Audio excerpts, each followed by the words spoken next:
여러분 안녕하십니까? 오늘은 오경 17번째 강좌로 재판법과 품삯을 주는 법, 노동임금법이나 마찬가지입니다. 여기에 대해서 말씀드리겠습니다. 제가 강좌 도중에 이 고대 근동의 법전 규정이나 성서의 규절들을 많이 말씀을 드릴 텐데 아래 기록된 문자로 정확하게 확인하시기 바랍니다. 그냥 오경에 기록된 재판 규정들의 주요 관심사는 부유하고 세력 있는 자들에게로부터 가난하고 약한 자들을 보호하려는 데 있습니다. 신명기 16장 말씀입니다. 당신들은 주 당신들의 하나님이 각 지파에게 주시는 모든 성읍에 재판관과 지도자를 두어 백성에게 공정한 재판을 하도록 하십시오. 당신들은 재판에서 공정성을 잃어서도 안 되고 사람의 얼굴을 보아주어서도 안 되며 재판관이 뇌물을 받아서도 안 됩니다. 뇌물은 지혜 있는 사람의 눈을 어둡게 하고 죄 없는 사람을 죄인으로 만듭니다. 당신들은 오직 정의만을 따라야 합니다. 그래야만 당신들이 살고 주 당신들의 하나님이 당신들에게 주시는 땅을 당신들이 차지할 것입니다. 재판의 규정들은 거짓 증언의 금지, 자일지라도 법 앞에서는 동등하다는 원칙, 허위 고발 금지, 무죄한 자에 대한 단죄 금지, 뇌물수수 금지, 사직 당국의 부패에 대한 경계 등을 다루고 있습니다. 또한 재판에 있어서 공정성은 생명이기 때문에 가난한 사람이라고 해서 억울하게 해서도 안 되지만 반대로 가난한 사람이라고 해서 두둔해도 안 됩니다. 재판은 성문이나 성소 또는 왕의 법정에서 거행합니다. 그 과정은 공개적으로 진행되었습니다. 성문이 재판 장소로 나오는 것은 참 특이합니다. 그것은 성문을 통해서 성 안에 들어가는 사람, 나가는 사람 제일 많이 왕래하기 때문에 가장 번화가인 셈입니다. 그래서 증인을 구하기도 쉽고 많은 사람들이 그 재판을 지켜보고 교훈으로 삼을 수도 있기 때문에 그렇습니다. 유죄 판결을 내리기 위해서는 2명 이상의 증인이 필요했습니다. 피고가 무죄를 증명하려면 증거품을 제시해야 합니다. 근데 증인의 증언 역시 재판관들 앞에서 참된 것으로 인정받아야 했습니다. 만약 거짓 증언이라는 것이 들통나면 상대에게 하려던 형벌을 증인이 받게 됩니다. 이런 모든 것을 많은 사람이 참관할수록 진실을 입증하기가 쉽기 때문에 가장 사람들이 많이 모이는 곳에서 재판을 진행했던 것입니다. 고대 근동에는 왕에게 입법, 사법, 행정의 전권이 장악되어 있었습니다. 메소포타미아의 법률서들은 언제나 왕 자신이 입법자입니다. 그리고 법률들은 왕의 권위에 의해서 선포되었습니다. 그러나 이스라엘의 법률은 야훼와 맺은 계약과 관련이 되었기 때문에 근동의 주변 국가들 같이 법률이 왕을 통해서 결정되지 않았습니다. 입법자는 항상 야훼 자신이고 왕은 법률을 복사하고 소지해서 그것을 보면서 통치해야 했습니다. 왕 옆에 두는 성경을 신명기라고 그러잖아요. 근데 이게 듀트로노미입니다. 영어로는. 듀트로노미라는 것은 복사된 법이다 하는 의미입니다. 재판관들은 어디서나 왕의 법률이 아니고 야훼의 율법을 선포하고 설명해야 됩니다. 여기서 왕은 한 번도 율법의 제정자가 된 일이 없습니다. 왕은 다만 야훼께서 주신 율법을 곁에 두고 읽으면서 집행하면 됩니다. 이렇게 입법과 행정이 분리가 된 것은 모세 신앙에 입각한 개혁 조치였습니다. 그리고 이것은 당시 사회의 절대 군주 제도와 비교해 보면 아주 일대 혁명적인 분권이었다고 볼 수 있겠습니다. 고대 근동에서 왕은 항상 최종 재판관이며 이것은 통치권의 기본으로 여겨졌습니다. 이스라엘은 재판 과정에 참여하는 사람들이 돈을 내지 않습니다. 재판에서 돈을 내는 것은 오히려 뇌물로 간주했습니다. 그리고 엄격하게 금했습니다. 재판 과정에서 만약에 비용이 발생한다 하면 자연스럽게 부자들이 그 재판을 악용할 것 아니겠습니까? 그래서 항상 부자가 승소하는 일이 생길 것이 뻔하기 때문에 재판에는 돈이 들지 않게 했던 것입니다. 그래서 재판관도 재판으로 돈을 받을 수는 없습니다. 재판관이 된다는 것 자체가 최고의 법률가라는 것을, 율법에 가장 능통하다는 것을 증명하는 것이기 때문에 명예로 재판을 했던 것입니다. 그가 당연히 최고의 존경을 받는 인물이다 하는 것을 입증하는 것이겠죠. 그는 율법을 교육하는 일로 보수를 받기는 했어도 재판 자체에서 보수를 받을 수는 없었습니다. 그것은 공평한 재판이 되기 위해서 필수 불가결한 원칙이었습니다. 오늘날 우리들의 재판 제도와 비교해 보면 생각할 점이 많이 있습니다. 가난한 사람은 재판과 변호사 비용 등이 부담이 되어서 자신이 승소할 수 있는 권리조차도 포기하는 것이 대부분입니다. 부자들은 이를 악용해서 소송을 남발합니다. 엄청난 비용이 드는 재판, 그걸 이용하는 거죠.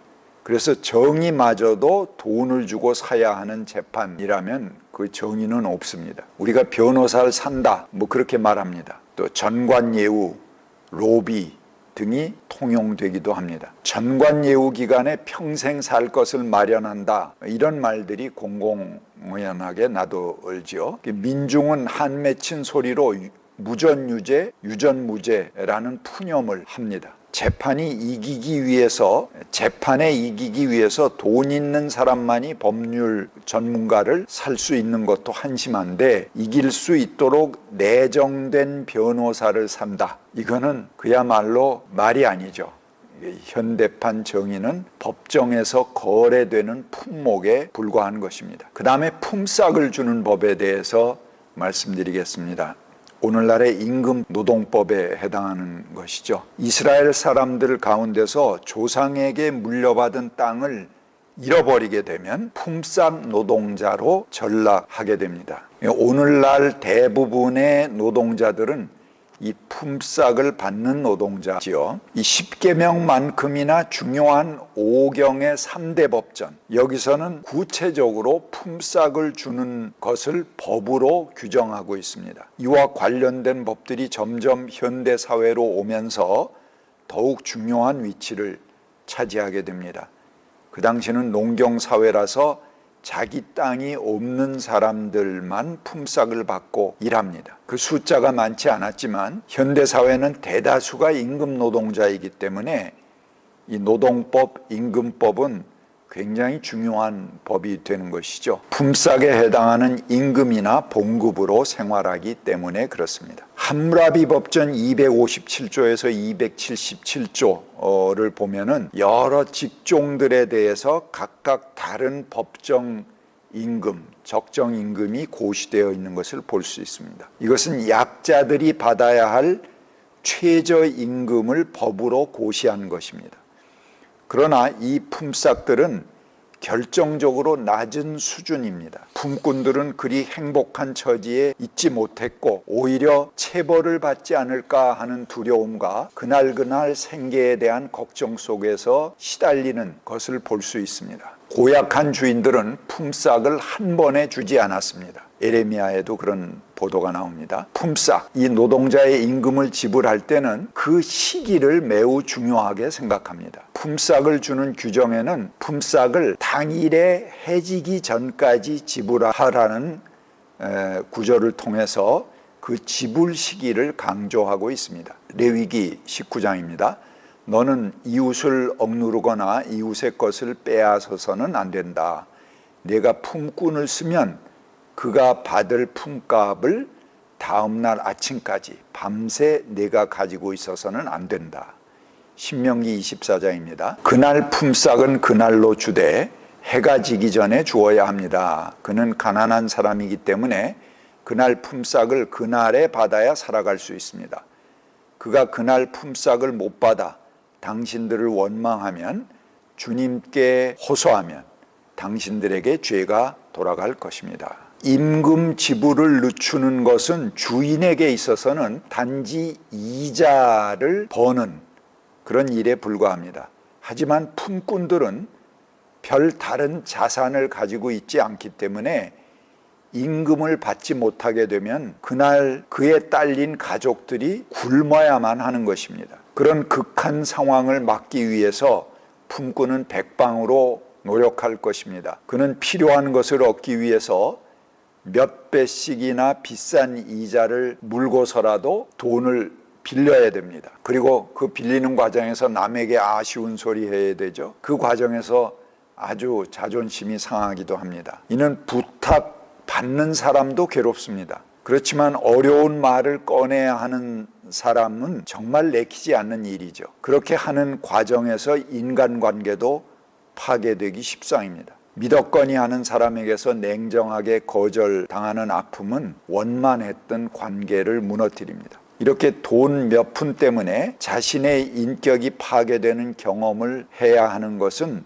실제로 일하는 것보다 몇 배 더 힘든 그런 상황이 됩니다. 다른 돈도 아니고 자신이 땀 흘려 일한 대가를 받지 못해서 그 억울함을 겪어야 된다면 그 고통은 인간 자체가 파괴될 정도의 아픔으로 다가오게 되는 것입니다. 품삯은 품꾼과 그 가족의 생명을 이어가야 하는 가장 다급한 돈입니다. 그래서 품삯 지불을 늦추어서 이자를 벌려고 하는 생각은 정말 파렴치한 범죄입니다. 그렇기 때문에 성서에서는 품삯 지불을 제때 하지 않을 경우 당신들이 원망하면서 주님께 호소하면 당신들에게 죄가 돌아갈 것이다 라고 말합니다.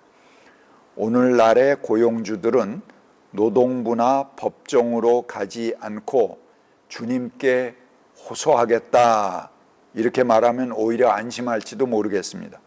그러나 성서에서는 주님께 호소해서 이를 하나님께서 개입하시는 일은 세상이 주는 어떤 형벌보다도 무서운 벌로 생각을 했습니다. 오늘날에도 기독교인들이 운영하는 기업에서 여전히 체불 임금의 문제들이 많이 거론됩니다. 품삯을 주는 법, 임금에 관한 법은 기독교인들이 반드시 지켜야 할 구체적인 하나님의 명령이고 법입니다. 십계명보다도 사실은 더 중요한 법이라고 볼 수 있습니다. 자신이 고용한 종업원이 많든 적든 간에 일하는 사람에게 제때의 임금을 지급하는 것은 하나님의 법입니다. 그리고 임금은 일하는 사람이 생활을 유지할 수 있는 충분한 임금이 되도록 해야 합니다. 일하는 사람에게 정한 임금을 정한 때에 주는 것은 기업 경영에 가장 우선권을 두어야 할 그런 일입니다. 자금 운영을 위해서 임금 지불을